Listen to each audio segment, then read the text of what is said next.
June 23, 1944. The automatic reconnaissance camera clicked steadily as Major Robert "Cowboy" Stout's F-6F Hellcat swept over Peleliu at 8,000 feet. His mission was simple: photograph the northern airfield and return to the carrier USS Hornet. Intelligence reports claimed the strip was abandoned, its runways cratered and useless after weeks of bombing. Then Stout looked down, and his blood ran cold. The airfield wasn't empty, it was alive. Dozens of Japanese aircraft, Mitsubishi Zeros, Nakajima bombers, were parked wingtip to wingtip. Fuel drums sat stacked in perfect rows. Ground crews scurried between planes. This wasn't a derelict base, it was a launch point for something massive. Stout counted quickly. At least 40 operational aircraft, fully armed and fueled, and he knew exactly what they were waiting for. In just 3 days, 28,000 U.S. Marines would storm the beaches of Peleliu in one of the largest amphibious assaults of the Pacific War. The invasion fleet was already steaming toward the island. Those 40 Japanese planes could devastate it before the first wave even reached the shore. Stout's training was explicit: observe, report, and return. Reconnaissance pilots were never to engage, especially not alone against an entire airfield bristling with anti-aircraft guns. His duty was to radio the coordinates, land, and let command handle the rest. But Stout also knew how slowly military bureaucracy moved. By the time he landed, filed his report, and a strike force was assembled, hours, maybe an entire day would pass. The Japanese would disperse their planes, conceal them in revetments, or worse, launch them against the fleet. The Marines approaching Peleliu didn't have that kind of time. Circling higher, Stout studied the field again. In their haste, the Japanese had made a critical mistake. The aircraft were packed far too tightly together, surrounded by exposed fuel drums. One well-placed strike could ignite a chain reaction and consume the entire airfield. He checked his ammunition: 6 .5 caliber Browning machine guns, 2,400 rounds total, about 12 seconds of sustained fire. Nowhere near enough to destroy 40 planes individually, but more than enough to light one enormous fuse.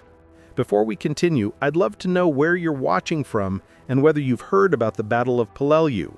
Drop a comment below and let me know if you'd ever come across Cowboy Stout's attack. Robert Stout wasn't reckless. At 28, he had already flown 63 combat missions. He'd survived dogfights with Zeros, strafed fortified positions under heavy fire, and landed on carrier decks in storms that kept other pilots grounded. He knew the line between courage and suicide, and what he was considering now walked that line razor thin. If he attacked, every anti-aircraft gun on Peleliu would open up. He would be completely alone, no wingmen to suppress fire or cover his escape. The Hellcat was tough, but one lucky hit to the engine or cockpit would send him crashing into the jungle with no hope of rescue. If he didn't attack, those 40 planes would launch in coordinated waves against the invasion fleet. They'd strafe landing craft, bomb troop transports, and turn the beaches into killing grounds. He'd seen it before. At Tarawa, Japanese aircraft had torn apart the first waves of Marines trying to land. He'd watched helplessly as bombs obliterated crowded landing craft trapped in shallow water. The decision took less than 30 seconds. Stout shoved the throttle forward and rolled the Hellcat into a dive.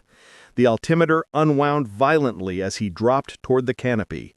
His plan was simple: come in fast and low, hit the fuel drums first, and pull out before the gunners could react. At 2,000 feet, he leveled off and pushed the throttle to the firewall. The Hellcat screamed to nearly 400 miles an hour, its engine howling at maximum power. The jungle blurred beneath his wings, just 50 feet below. Then, through a gap in the trees, the airfield appeared. Japanese ground crews looked up in shock as the Hellcat burst from the tree line. Some froze, others dove for cover. None reached their guns in time. Stout lined up on the northern row of aircraft and squeezed the trigger. All 6 Brownings roared to life, the sound drowning out his engine. Tracer rounds stitched across the tarmac, punching through the thin aluminum skin of a Zero. The fighter shuddered as its fuel tank ruptured, spraying vaporized gasoline. Stout adjusted his aim slightly and fired into a stack of fuel drums between 2 bombers. The drums erupted under the .50 caliber fire, detonating in a massive explosion that engulfed both aircraft. The fireball was far larger than he had expected. Flames towered 50 feet into the air, the blast wave rocking his Hellcat as he yanked the stick back. Behind him, the inferno spread with terrifying speed. The first burning Zero ignited the plane beside it, then another and another, each explosion feeding the next. Within seconds, half the northern row was a single wall of fire. Japanese ground crews scattered in panic, abandoning any attempt to save the aircraft. Anti-aircraft crews finally reached their guns and opened fire, but Stout was already climbing away, weaving violently to throw off their aim. Tracers arced past his canopy, some close enough to leave glowing streaks in his peripheral vision. He felt the Hellcat shudder as 20-millimeter rounds slammed into the tail section, puncturing jagged holes through the metal. Warning lights flashed across his instrument panel, but the engine still roared strong. Stout banked hard to the right, climbing for altitude before circling back. Below him, the devastation was worse than anything he had imagined. Nearly 20 aircraft were already burning, the flames spreading across the tarmac in a roaring river of fire. Black smoke billowed upward, thick enough to be seen for miles. But at the southern end of the airfield, another 20 aircraft still sat untouched, lined up like targets on a range. Stout checked his ammunition. Half gone. Maybe 6 seconds of firing time left. The Japanese gunners were ready now, their guns tracking him across the sky. Coming back for another pass was practically suicide. He rolled inverted and dove anyway. This time, the anti-aircraft fire was immediate and furious. Tracers laced the air in red and orange streaks, snapping past his cockpit like angry hornets. Stout jinked left, then right, never flying straight long enough for the gunners to lead him. The Hellcat rattled under more hits. He could hear metal tearing somewhere behind him, but he held his dive, coming in from a new angle, aiming straight for the bombers parked at the southern end. He squeezed the trigger. The remaining .50 caliber rounds tore into the clustered aircraft, shredding wings and puncturing fuel tanks. Then he saw his moment. A fuel truck parked between 2 bombers. He walked his fire across it. The truck erupted in a blinding explosion, the blast wave flipping one of the bombers upside down. The secondary explosions came almost instantly. Burning fuel from the destroyed truck spread to a stack of ammunition crates, which detonated in rapid succession. The bomber's own ordnance cooked off seconds later, tearing the aircraft apart from the inside. Within moments, the southern row was burning as fiercely as the northern. Stout's guns clicked dry. He'd fired every round he had. The Hellcat felt heavy and unsteady as he pulled up, control surfaces sluggish, the stick fighting him. More warning lights blinked. Something was leaking, leaving a faint trail of smoke behind him. But below, the entire airfield had become an inferno. Every aircraft, every fuel drum, every building was engulfed in flame. A column of black smoke rose thousands of feet into the sky, marking the spot like a funeral pyre. Stout turned the damaged Hellcat toward the ocean and began the long flight back to the USS Hornet. The hydraulics were failing, the controls growing heavier with every mile. Oil pressure was dropping. He wasn't even sure the landing gear would come down, but the engine kept running, stubborn and loyal. The flight home felt longer than the battle itself. The adrenaline drained away, replaced by the weight of what he'd done. He hadn't just bent the rules, he'd broken them completely. His orders were to take photographs and return. Instead, he had single-handedly attacked and destroyed an entire airfield. A court-martial was possible. So was the wrath of every superior officer between him and the admiral. But the alternative, watching those 40 aircraft annihilate the invasion fleet, would have been worse than any punishment the Navy could impose. The Hornet appeared on the horizon. Stout radioed the tower, his voice steady but strained. Aircraft damaged, landing gear uncertain, requesting priority landing. The carrier turned into the wind and cleared the deck. The landing gear extended, partially. One wheel refused to lock. Stout came in hot, catching the second wire hard enough to make the deck shudder. The Hellcat slammed down, metal buckling beneath it. Deck crews rushed forward immediately, stunned by what they saw. The tail section was shredded. The fuselage was peppered with holes. The once blue paint was scorched black from flying through fireballs. Stout climbed out of the cockpit to find a semicircle of officers waiting. The air boss wanted to know why a reconnaissance pilot had returned with combat damage. The squadron commander demanded to know why he'd broken radio silence. The intelligence officer simply asked, "What the hell happened over Peleliu?" Stout's answer was brief. The airfield wasn't abandoned. It was full of aircraft preparing to attack the invasion fleet. They're gone now. The officer stared. The intelligence officer asked him to repeat himself. 40 aircraft destroyed. One pass? 8 minutes, start to finish, he replied. It sounded impossible, but reconnaissance photos the next day confirmed every word. The northern airfield on Peleliu was a charred ruin. 40 aircraft reduced to blackened hulks scattered across a cratered runway.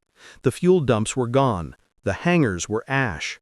The Japanese air threat to the invasion fleet had been erased by one pilot, one Hellcat, and 12 seconds of machine gun fire. The Japanese air threat had been erased by one pilot who refused to follow orders. For his actions, the Navy awarded Major Robert Cowboy Stout the Navy Cross, the second highest decoration for combat valor. His citation praised his extraordinary heroism and aggressive fighting spirit in attacking a superior enemy force entirely alone. Stout's decision had directly saved American lives, but the Battle of Peleliu that followed remained one of the bloodiest in the Pacific. When the Marines landed on September 15, 1944, they encountered ferocious resistance. Japanese defenders had transformed the island's coral ridges and cave systems into a fortress. Every ridge, every bunker, every stretch of rock had been turned into a killing ground. The battle dragged on for more than 2 months and cost nearly 2,000 American lives. Yet without Stout's preemptive strike, that number would have been far higher. Those 40 Japanese aircraft he destroyed would have launched during the invasion's first hours when the Marines were packed into landing craft and troop transports, exposed, immobile, and utterly vulnerable. Air attacks on amphibious landings were catastrophic because there was no room to maneuver, nowhere to take cover. Military historians later estimated that Stout's lone attack may have saved between 500 and 1,000 Marines on the first day alone. His 8 minutes of combat achieved what might have taken an entire squadron of bombers to accomplish, and he did it at the one critical moment before the Japanese could scatter or hide their planes. After the war, Stout returned to California and lived quietly. He rarely spoke about what he had done over Peleliu. His children grew up knowing their father had served in the Pacific, but they didn't learn the full story until decades later. The Navy Cross sat in a drawer, never displayed. Friends described him as humble and uncomfortable with praise. When asked about the attack, he'd shrug and say, "I saw planes that needed destroying, so I destroyed them." Any pilot would have done the same. But the truth was, not every pilot would have. Most would have followed orders, radioed the sighting, returned to base, and let command handle it through proper channels. That kind of obedience would have given the Japanese the time they needed to launch or disperse their planes. Stout's willingness to disobey orders, to trust his own judgment, made the difference between disaster and victory. His story remained largely unknown outside aviation circles until historians rediscovered his mission reports decades later. When researchers cross-referenced his Navy Cross citation with Japanese records and aerial photos, they realized just how extraordinary his actions had been. One man, one aircraft, 8 minutes, 40 enemy planes destroyed, and potentially 1,000 lives saved. The attack became a case study in modern military strategy, a perfect example of the power of initiative at the tactical level. Stout couldn't have known for sure that his assessment was correct.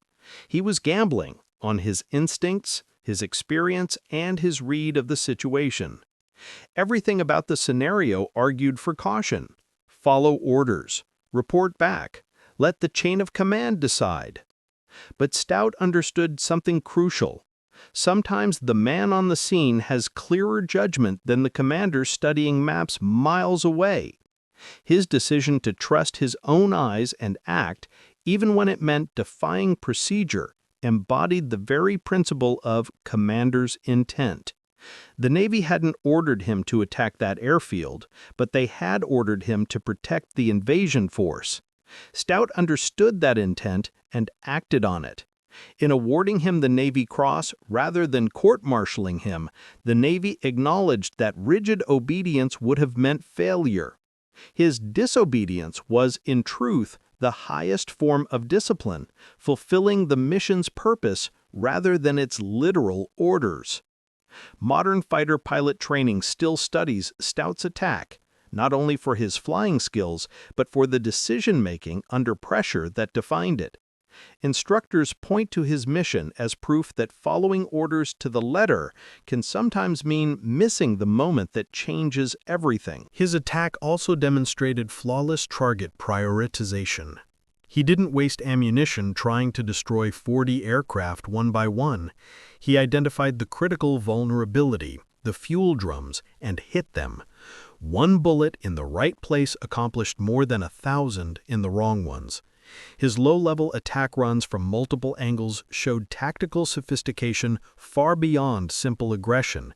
He analyzed the defenses, planned his approach, executed precisely, and, just as critically, knew when to stop. When his guns ran dry, he didn't linger to admire the results or search for more targets. He pulled out. The mission was complete, and staying longer would have served no purpose except to die needlessly.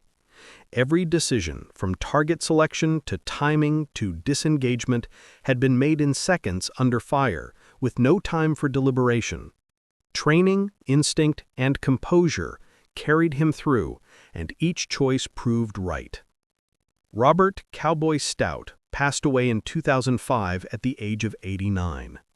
When his family finally shared his story publicly, historians scrambled to preserve every detail before it could fade into obscurity.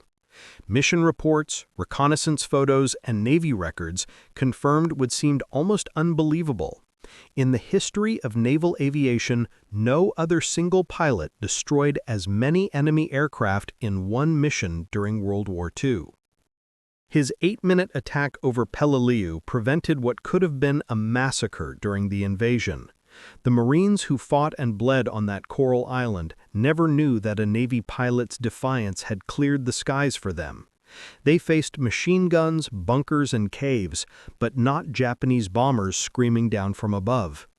Sometimes the most heroic act a soldier can perform is refusing to follow orders, not out of rebellion, but because the situation demands action that procedure forbids. Stout understood that. When faced with the choice between doing what he was told and doing what needed to be done, he chose the mission over the rule book. His legacy endures in every military course that teaches initiative over obedience, adaptability over rigidity, and trust in the judgment of those on the front line. The lesson remains timeless. The best decisions aren't always written in orders. So the next time you face a moment when following the rules feels wrong, when procedure clashes with necessity, remember Cowboy Stout circling over that airfield. He knew what had to be done. He knew what it might cost him. And He did it anyway, because the alternative was unthinkable.